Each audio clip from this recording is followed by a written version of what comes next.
ஹாய்ங்க, இன்றைக்கி video special vegetable medley. Weight loss பண்ணணும் இல்லாட்டி ஹெல்த்தியான ஃபுட்டை டயட்டில் சேர்த்துக்கணும்னு நினைக்கிறவங்களுக்கு கண்டிப்பாக இந்த ரெசிபி வந்து ஹெல்ப் பண்ணுங்க. ரொம்ப நியூட்ரிஷியஸ் அண்ட் ப்ரோட்டீன் ரிச் உள்ள இந்த வெஜிடபிள் சாலடை எப்படி செய்கிறதுன்னு பார்த்துடலாம். தேவையான வெஜிடபிள்ஸ் ஃப்ரூட்ஸ் எடுத்துக்கலாங்க. ஆனியன், டொமேட்டோ, கேரட், குக்கும்பர் எடுத்துக்கிறேன். கார்ன், கர்ட், சீஸ் எடுத்துக்கலாங்க. ஒரு ஸ்பூன் பெப்பர், சில்லி ஃப்ளெக்ஸ் எடுத்துக்கலாங்க. எடுத்து வச்சுருக்கேன் ஆப்பிளையும் கேரட்டையும் சின்ன சின்ன பீசஸாக கட் பண்ணிக்கிறேன். குக்கும்பரை தோல் சீவி கட் பண்ணி எடுத்துக்கிறேங்க. ஆனியன், டொமேட்டோவை சாப் பண்ணி எடுத்துக்கிறேன். எடுத்து வச்சுருக்க சீஸை சின்ன சின்ன பீசஸாக கட் பண்ணி எடுத்துக்கிறேங்க. எக்கை பாயில் பண்ணி அதையும் குட்டி குட்டி பீசஸாக எடுத்து வச்சுக்கிறேன். எடுத்துகிட்டு எல்லா இன்க்ரீடியன்ஸும் ஒரு பவுலில் சேர்த்துக்கலாங்க. நான் வந்து இன்றைக்கி எனக்கு பிடிச்ச வெஜிடபிள்ஸ் சேர்த்துக்கிறேன். உங்களுக்கு வேணும்னா சுண்டல் சேர்த்துக்கலாம், பொமக்ரானட் சேர்த்துக்கலாம், வேக வச்ச பச்சை பயிர் கூட நீங்கள் சேர்த்துக்கலாங்க. இந்த சாலடில் நான் வந்து அவகேடோ சேர்க்கலாங்க. கட் பண்ணும் போது அது காயாக இருந்துச்சு. உங்களுக்கு வேணும்னா சேர்த்துக்கலாம். சீஸ் சேர்த்துக்கலாங்க. சால்டட் சீஸ் இல்லாமல் நார்மல் சீஸ் சேர்த்துக்கிட்டா பெட்டர்.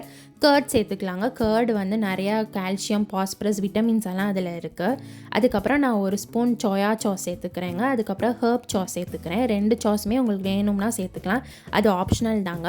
ஹர்ப் சாஸ்னால் வேறு ஒன்றும் இல்லைங்க. இங்கே யூரோப்பியன் கண்ட்ரீஸில் பூண்டு செடி, கொத்தமல்லி செடி, அதுக்கப்புறம் சின்ன வெங்காயம் செடி அரைச்சா ஆர்டிஃபிஷியல் எசன்ஸ் இல்லாமல் நேச்சுரலாக பண்ணியிருக்க சாஸ் தாங்க. உங்களுக்கு இது ரெண்டு சாஸும் விருப்பம் இல்லாட்டி ஒரு ஸ்பூன் வினிகர் சேர்த்துக்கலாம். சேர்த்துட்டு எல்லாத்தையும் நம்ம பிளெண்ட் பண்ண போகிறோங்க. நம்ம சேர்த்துருக்க வெஜிடபிள்ஸ், எக்ஸோட பெப்பர் மசாலா, சாஸு, கர்டு எல்லாத்தையும் நல்லா பிளெண்ட் ஆகிற அளவுக்கு மிக்ஸ் பண்ணிட்டாலே போதுங்க. சூப்பரான ஹெல்த்தியான சாலட் ரெடி ஆயிடுச்சு. டெய்லி இதை நம்ம சேர்த்துக்கலாங்க. டெய்லி சேர்க்க முடியாதாங்க. வாரத்துக்கு 2 டைம்ஸ் ஆச்சு இதை சேர்த்துக்கலாம். குழந்தைங்களுக்கு ரொம்ப நல்லதுங்க. எப்போவும் ரைஸ், சப்பாத்தி, பூரின்னு சாப்பிடாமல் இந்த மாதிரி வெஜிடபிள் சாலட் நம்ம ஃபுட்டில் எடுத்துக்கிட்டோம்னா நம்ம ரைஸ் சப்பாத்தியை விட இதில் கலோரிஸ் கம்மிங்க. பட் ஹெல்த் பெனிஃபிட்ஸ் வந்து ரொம்ப அதிகம். இந்த ரெசிபி உங்களுக்கு பிடிச்சிருந்துச்சுன்னா சோறு ரெடியா யூடியூப் சேனலை லைக், ஷேர், சப்ஸ்கிரைப் பண்ணி பெல் பட்டனில் கிளிக் பண்ணிக்கோங்க.